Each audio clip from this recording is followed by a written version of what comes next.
Je suis pasteur et homosexuel. Avant, je disais ancien pasteur.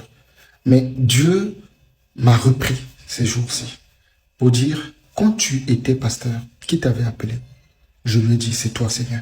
Pourquoi tu te dis que tu es ancien pasteur? Est-ce que je me réponds de mes dons et de mes grâces ou de mes appels? J'ai dit non, Dieu ne se répond pas de ses dons. Et je t'ai appelé On au croirait avoir tout vu dans ce monde. Reprends Les gars, le écoutez, ministère que je t'ai appelé. J'ai dit, mais Seigneur, j'ai beaucoup de défauts, je ne suis pas parfait. Il m'a dit, mais je n'ai jamais choisi des parfaits.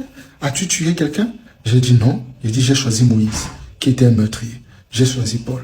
J'ai choisi Pierre, qui m'avait régné. Je ne choisis pas les parfaits. J'ai dit, mais Seigneur, le message que j'ai dérange. Il dit, mais quand j'ai envoyé les apôtres, leur message aussi dérangeait. Mais ils ont obéi. J'ai dit, mais où, Seigneur? En Europe, en France? Il a dit non. Je veux que tu sois pasteur homosexuel en Afrique. Il dit, mais pour ma vie, ils vont me faire du mal. Il dit, mais tu as peur de ta vie? Celui qui perdra sa vie pour moi, la gagnera. Celui qui protégera sa vie pour lui, la perdra. Voilà pourquoi, très officiellement, je viens vous annoncer la reprise. J'accepte officiellement le ministère pastoral que Dieu m'a donné comme pasteur homosexuel. Mon message est que l'homosexualité n'est pas un péché. Dieu bénit les couples homosexuels. La transgénéité n'est pas un péché. Ce que Dieu regarde, c'est à nos cœurs, à la bonté de nos cœurs, aux fruits de l'esprit, l'amour, la joie, la paix. Alors, je n'ai aucune organisation avec moi. Je n'ai aucun soutien avec moi. Si, dans ton cœur, tu veux me soutenir dans cette mission difficile, compliquée, écris-moi sur WhatsApp. Et ensemble, nous pourrions réaliser ce grand combat et ce grand combat pour la gloire de notre Dieu. Bien aimé, on écoute bien ce pasteur homosexuel. N'oubliez pas de vous abonner sur cette nouvelle chaîne parce que les vidéos comme ça, il y en a tellement. Ça va chauffer. Abonnez-vous sur cette chaîne, abonnez-vous sur cette nouvelle chaîne-ci. Vous savez que l'ancienne chaîne a un peu quelques problèmes. Là, on est en train de résoudre ça. Abonnez-vous en étant sur la nouvelle chaîne. Les vidéos comme pasteur homosexuel. Mon message est que l'homosexualité n'est pas un péché. Dieu bénit les couples homosexuels.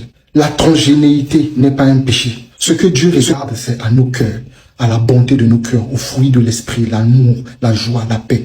J'espère que vous avez très bien écouté ce qu'il vient de dire. J'espère que vous avez bien compris ce que ce pasteur-là vient de dire. Vous savez bien aimé, faites beaucoup attention à ce que vous écoutez. Faites beaucoup attention à ce que vous voyez.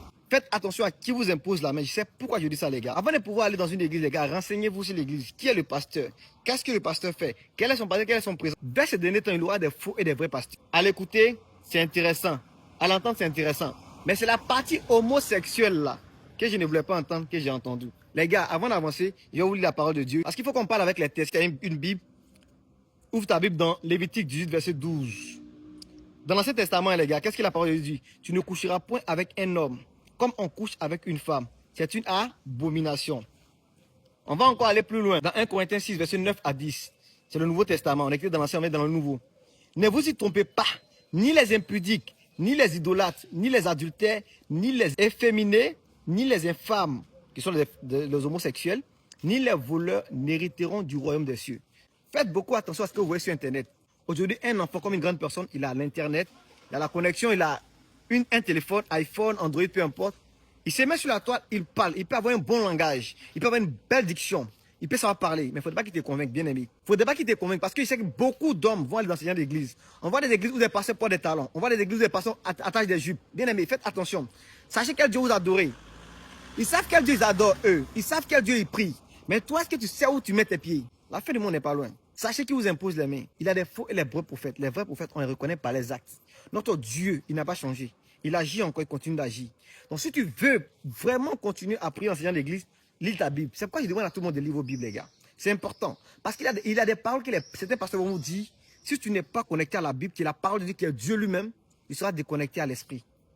Parce que les gens vont te burner avec des paroles, des douces paroles. Il y a des gens, ils sont nés avec l'art de parler. Mais ils n'ont pas l'esprit en eux. Ils n'ont pas l'esprit en eux. Lorsqu'une personne qui a l'esprit parle, si toi qui es connecté à l'esprit, tu sauras le reconnaître. Que Dieu vous ouvre l'esprit pour reconnaître les vrais et les faux prophètes. Parce qu'il y a beaucoup d'églises où il y a beaucoup de faux pasteurs, les gars. Parce que ceux qui connaissent la Bible, ceux qui lisent la Bible, ceux qui savent comment vraiment Dieu agit, ils savent reconnaître les vrais et les faux prophètes, bien aimés. Aucun pasteur n'est homosexuel, aucun pasteur n'est efféminé, aucun pasteur, quand Dieu te convainc, quand Dieu te visite, il t'accompagne avec les actes. Que Dieu vous bénisse, qu'il vous ouvre l'esprit.